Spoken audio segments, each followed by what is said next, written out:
बंगाल यदि जल रहा है, अब जल रहा है तो किसके लिए तो वही जिम्मेदार हैं, क्योंकि जिस तरह सड़कों पर आंदोलन पूरे प्रदेश में बार बार हो रहे हैं आगजनी की। एक महत्वपूर्ण पद पर जो प्रधानमंत्री पद की सबसे बड़ी दावेदार रही हैं और आज भी रह सकती हैं, राहुल गांधी के मुकाबले वो ज्यादा अनुभवी हैं।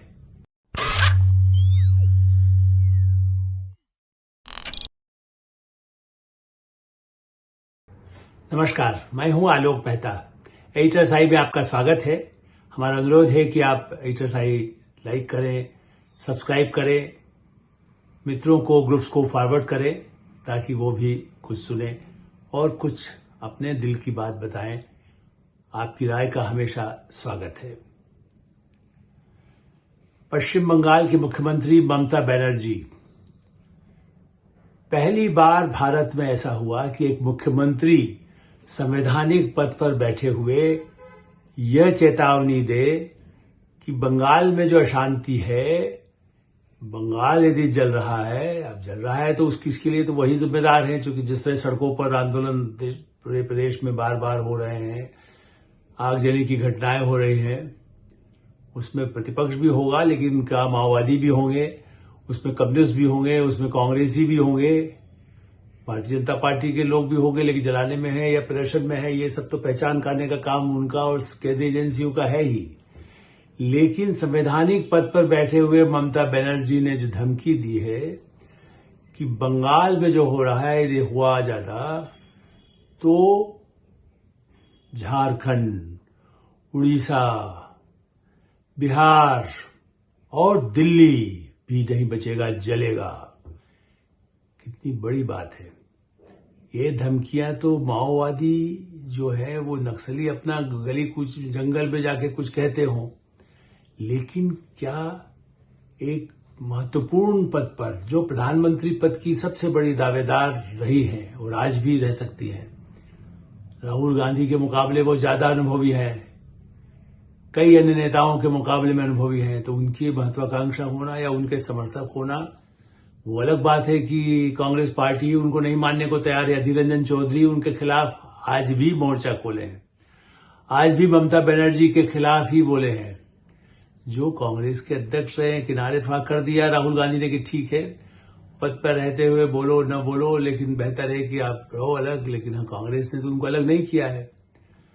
तो सब चाहते हों, वो ममता बनर्जी को तो नहीं चाहते प्रधानमंत्री के रूप में देखना। ये ठीक है कि नीतीश कुमार ने जब साथ में थे तब भी विरोध नहीं किया था, लेकिन ये लगा था कि ममता बनर्जी क्या कर रही है, वो किसको आगे कर रही है, खड़गे किसको करना चाहते हैं, सारा खेल सबको समझ में आ गया था। ऐसी स्थिति में ममता बनर्जी ने ये जो कहा कि दिल्ली भी चलेगी, और किस क्रम में कहा है आप ये ध्यान रखिए, जो मैं भी ध्यान रख रहा हूं, पूरी दुनिया देख रही है। भारत के एक महत्वपूर्ण राज्य जो बांग्लादेश से जुड़ा हुआ भी है, इस पर पूरे विश्व की निगाह है, रूस की निगाह भी है, चीन की निगाह तो पाकिस्तान और बांग्लादेश पर पहले से रहती ही है, भारत पर तो जो भी है ही, वो भी सब जानते हैं सीमा पर उसकी जो गड़बड़, लेकिन धंधा भी करता है।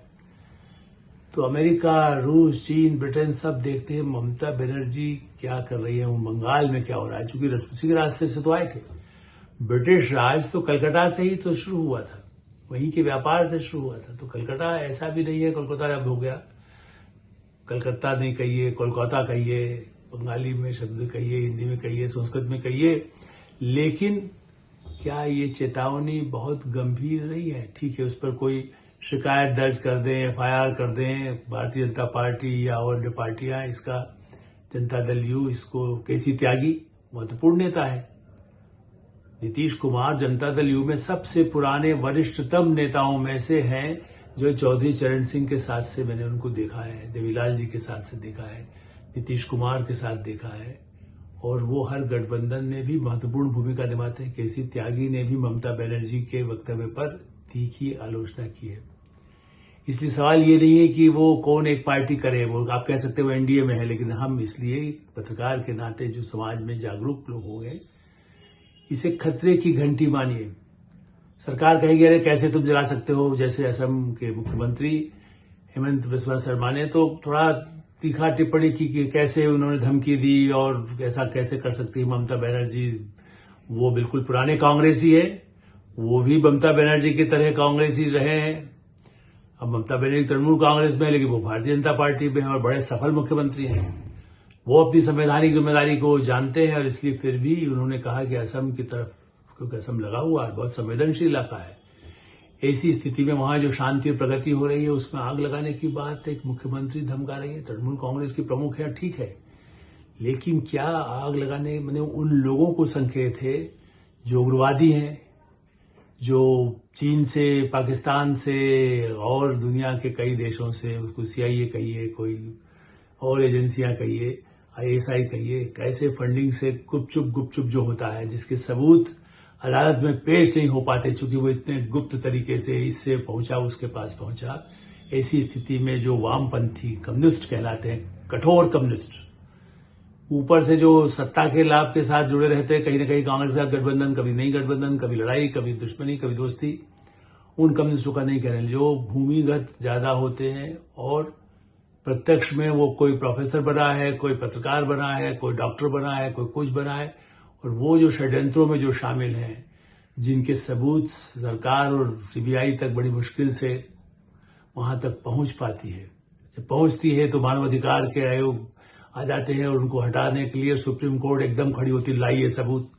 जंगल में कोई बात करे या कोई वहां बम रख करके और उसके बाद दूसरी जगह बम लगाने के फंडिंग करके आए, किसी अपराधी को फंडिंग करे, तो उसके सबूत वहां पर क्या CCTV लगा है, माननीय लिबी लाट, सुप्रीम कोर्ट सर्वोपरि है, लेकिन ऐसे मामलों में भी सबूत मांगती है और कहती नहीं जमानत दीजिए, जो चाहे छूटे वो भरे, फिर चाहे वो आग लगाने का काम करे। तो ममता बनर्जी उन तत्वों को भी एक मौका दे रही है। ममता बनर्जी खुद चाहे न करना चाहे, वो जानती है कि उसका क्या असर हो सकता है और उनका प्रभाव ऐसा नहीं है। बंगाल में वो विजय होती हैं, चुनाव में मुख्यमंत्री भी बनी है, लोकसभा चुनाव में भी उनको सीटें मिली है, कांग्रेस तो शून्य है।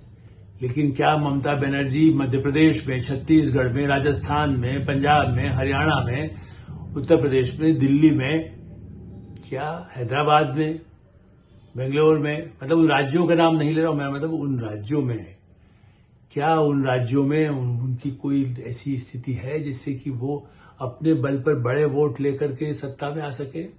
या उनकी आवाज पर दिल्ली में, बिहार में और झारखंड में लोग एकदम तृणमूल कांग्रेस के झंडे तले आग लगाने के लिए सड़कों पर उतर आए? क्यों चेतावनी? कभी उनके साथ ही रहे, उनके बल पर आए। अभिषेक बनु सिंघवी भी कह चुके बांग्लादेश जैसी हालत, सलमान खुर्शीद कह चुके। अभिषेक सिंघवी ने तो कुछ दूसरे ढंग से कहा कि भाई देखिए ये हो रहा है, जो वो कह रहे हो ठीक है, लेकिन सलमान खुर्शीद तो ओपनली कह ही चुके हैं, वो भी सलाहकार रहे हैं सब पुराने, कि ऐसी बांग्लादेश स्थिति होगी। कई कांग्रेसी नेता कह चुके हैं, कुछ दूसरे ढंग से धमकियां देते रहते हैं। और माओवादी तो इसी इंतजार में, जिस तरह से नक्सलियों को खत्म करने का आह्वान गृहमंत्री अमित शाह ने किया हुआ है और कहा है कि बस 2 साल की बात हो रही है, काफी हद तक जिस तरह से आतंकवादियों का सफाया हो रहा है, नक्सली माओवादी भी इस जो आदिवासी हमारे क्षेत्र हैं, जिसको कहें झारखंड कहें, छत्तीसगढ़ कहें, कुछ महाराष्ट्र का हिस्सा हो या उड़ीसा में कहीं भूमिगत होते हों, तेलंगाना आंध्र में भागते हों, उन सब ऐसे, अब तो वहां बहुत कम बचे, बस कुछ ही इलाकों में ज्यादा उनका प्रभाव है। खास करके छत्तीसगढ़ में अमित शाह ने जो मीटिंग की उसमें कहा। और प्रधानमंत्री नरेंद्र मोदी तो लाल किले से लेकर के दुनिया के हर मंच पर कहते हैं कि आतंकवाद से हम लड़ेंगे और भ्रष्टाचार के खिलाफ भी चाहे जो कीमत देनी पड़े हम करेंगे। और इसलिए डॉक्टर के मर्डर, रेप, ऐसी भयानक विभत्स घटना और कई अपराधी और पुलिस के अधिकारियों की मिलीभगत, पुलिस के कमिश्नर की मोटरसाइकिल मैंने उनके नाम पर रजिस्टर्ड, ये नहीं कि वो चला रहे हों, लेकिन यदि उनके नाम पर रजिस्टर्ड तकनीकी कारण से भी हो, सरकारी कारणों से भी हो, तो कोई तो ऐसा है जिसके पास वो मोटरसाइकिल थी जिसकी वजह से वो अपराधी पहुंचा अस्पताल मर्डर करने के लिए। महिला डॉक्टर की नृशंस हत्या, जिस पर पूरा बंगाल ही नहीं, राष्ट्रपति द्रौपदी मुर्मू तक ने कहा है कि बस अब और नहीं। देखिए, राष्ट्रपति भली हैं, आदिवासी हैं, महिला हैं, लेकिन उनकी आवाज को आप कम न मानिए। वो 140 करोड़ की जनता कहती है महिलाओं पर जो अत्याचार होगा इससे अधिक सहन नहीं होगा। बार बार राष्ट्रपति शासन की मांग की जाती है।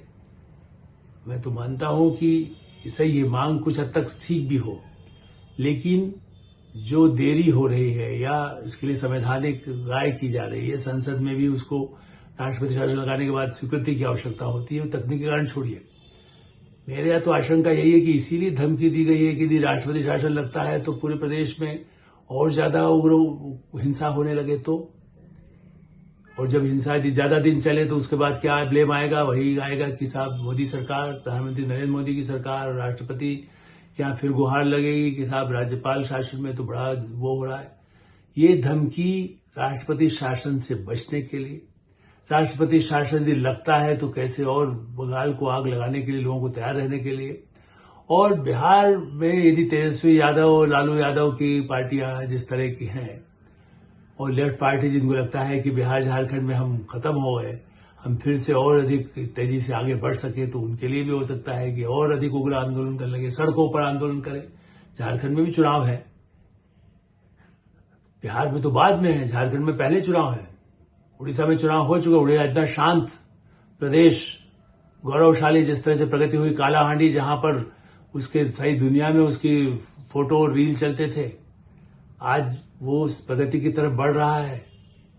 मैं नहीं कहता कि आज ही बढ़ रहा है, नवीन पटनायक ने भी जिस हद तक काम कर सकते थे, ठीक है, उन्होंने इतने वर्षों तक लगातार काम किया, और अब उनकी पार्टी, उनके लोगों की कई कमजोरियों के कारण आज वो सत्ता में नहीं है। लेकिन भारतीय जनता दल ये तो नहीं कहेगी कि आग लगा दें, बंगाल को जला दें।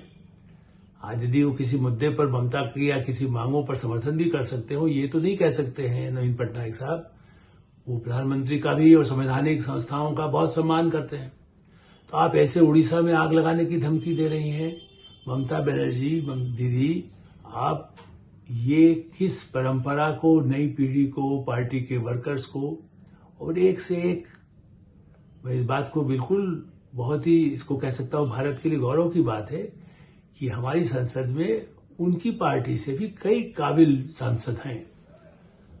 वो कई बार उग्र हो जाते हो, अलग बात है, लेकिन खास करके तृणमूल कांग्रेस से भी यदि आप देखें, जो प्रशासनिक सेवा में रहे हो, कोई समाज में ऐसा काम किया हो, पढ़े लिखे हो, अब ये ठीक है ममता का विरोध वो नहीं कर पा रहे हैं, लेकिन बंगाल के लोग, आजादी के लिए नेताजी सुभाष चंद्र बोस के प्रदेश के लोग ये तो नहीं कह सकते हैं कि प्रदेश दूसरे प्रदेशों में आग लग जाएगी, लगा दी जाएगी, ये सब भड़काया जाएगा।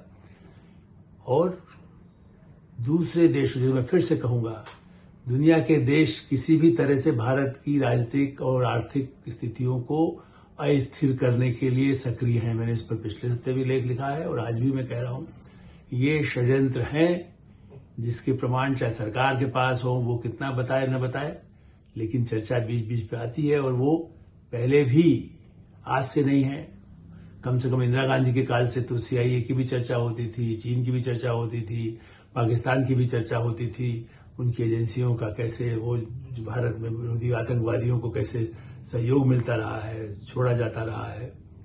अब तो कनाडा भी कुछ हद तक इस तरह के आतंकवादियों को प्रेशर देने लगा है। अमेरिका में तो प्रेशर मिल ही जाता है, वो तो ओबामा काल में, फिर भी हमारे साथ संबंध आज भी अच्छे हैं, बाइडेन से भी अच्छे हैं।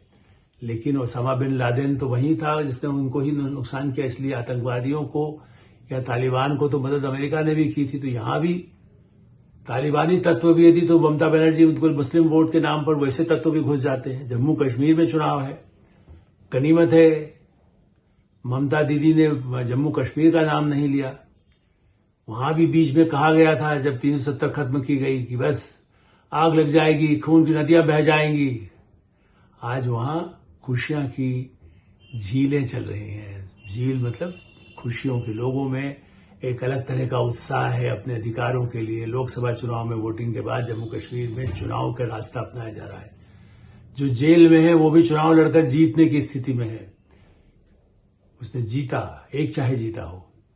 ऐसी स्थिति में आग लगाकर लोकतंत्र नहीं, आग बुझा करके एक शांतिपूर्ण ढंग से विकास के जरिए ही सत्ता का खेल हो, सत्ता में उसका लाभ हो, सत्ता के समीकरण हो।